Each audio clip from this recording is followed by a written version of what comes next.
In a dramatic turn of events at the Austrian Grand Prix, Lando Norris, the McLaren driver, found himself in the eye of a storm. The race, which until the third stint was uneventful, suddenly took a thrilling turn when Norris and race leader Max Verstappen found themselves locked in a fierce battle for the top spot. The tension escalated in lap 64 when a collision between Norris and Verstappen sent shockwaves through the circuit.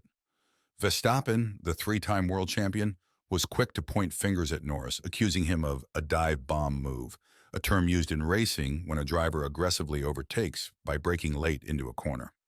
The McLaren camp, however, retaliated with harsh words towards the Austrian team, hinting at a brewing rivalry reminiscent of the 2021 season. The Austrian Grand Prix, which was otherwise a mundane affair, was jolted into life when Verstappen's slow pit stop coincided with Norris donning a fresh set of medium compound tires. This set the stage for an intense fight for P1, which lasted until the closing stages of the circuit. Norris repeatedly accused Verstappen of moving under braking, a claim that was quite visible to the fans. It was evident that Norris wasn't leaving much space at the entrance of Turn 3, where the crash eventually happened. While many blame Norris for not completing the overtake earlier than lap 64, given the numerous opportunities he had, it's important to remember that both drivers had a lot at stake. As the trailing driver, Norris had to take calculated risks. He managed to pass Verstappen at the same spot where the crash occurred, but Verstappen decided to go wide and off the track limits, refusing to give back the position. This was a move that Lewis Hamilton was investigated for at the beginning of the race for his maneuver on Carlos Sainz in Turn 1. Norris was understandably frustrated with how the situation unfolded. Instead of extending his lead over Charles Leclerc and potentially cutting down Verstappen's lead on a track that seemed to favor the RB20, the end-in-tournament result was Verstappen adding 10 more points to his tally by finishing P5. This made him the ultimate winner in the entire situation, despite the magnitude of the crash he caused and was involved in. Norris also expressed his displeasure at how Verstappen closed the door on the straight with a rear tire puncture, forcing him to go wide and onto the grass. This was seen as an unsportsmanlike move from the Dutchman. When asked about the future of their friendship after this incident, Norris said, "I don't know. It will depend on him and how he explains the entire incident.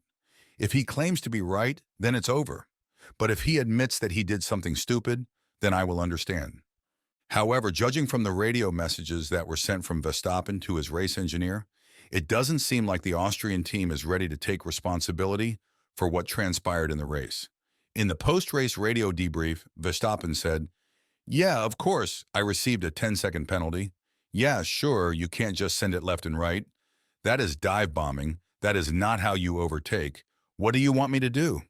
Max Verstappen, the three-time world champion, has carved a niche for himself in the world of Formula One with his audacious dive bomb moves. A look back at the 2021 season reveals the daring maneuvers he executed on tracks like Jeddah and even Abu Dhabi in the final lap, when the championship hung in the balance between him and Lewis Hamilton.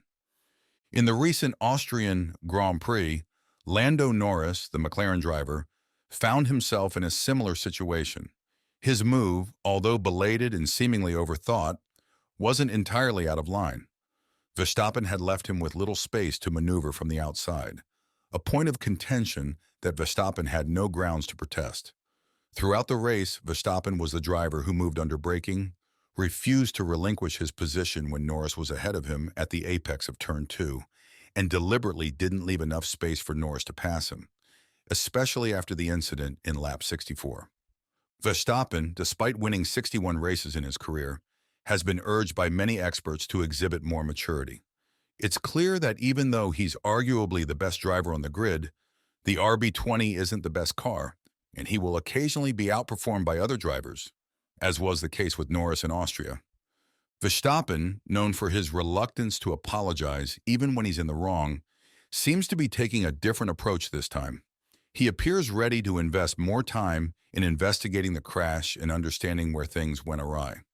He acknowledged the unfortunate nature of the crash with Norris, stating that it's better to review the footage and understand exactly what went wrong. He admitted that both drivers made mistakes that led to their awkward collision and subsequent punctures. Andrea Stella, the team principal of McLaren, was understandably angered by Verstappen's move. He expressed his frustration, stating that the entire world knows who was behind the incident, except for a small number of people. He emphasized the need for this issue to be addressed, expressing his respect for Max and Red Bull, and stating that they don't need to resort to such tactics.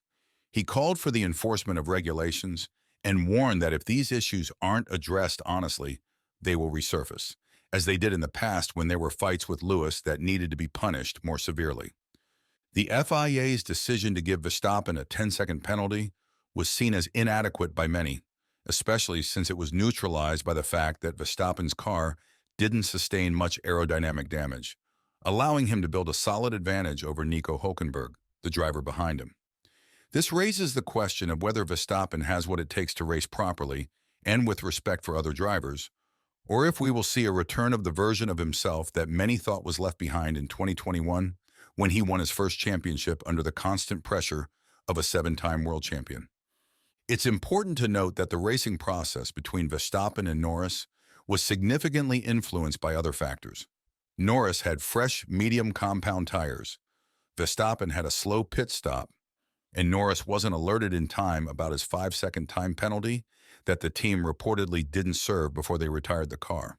If this is the case, they face a potential 3-place grid penalty in Silverstone. Interestingly, this is the second time this season after Imola that Verstappen and Red Bull have found themselves in a position to fight against Norris in the closing stages of the race.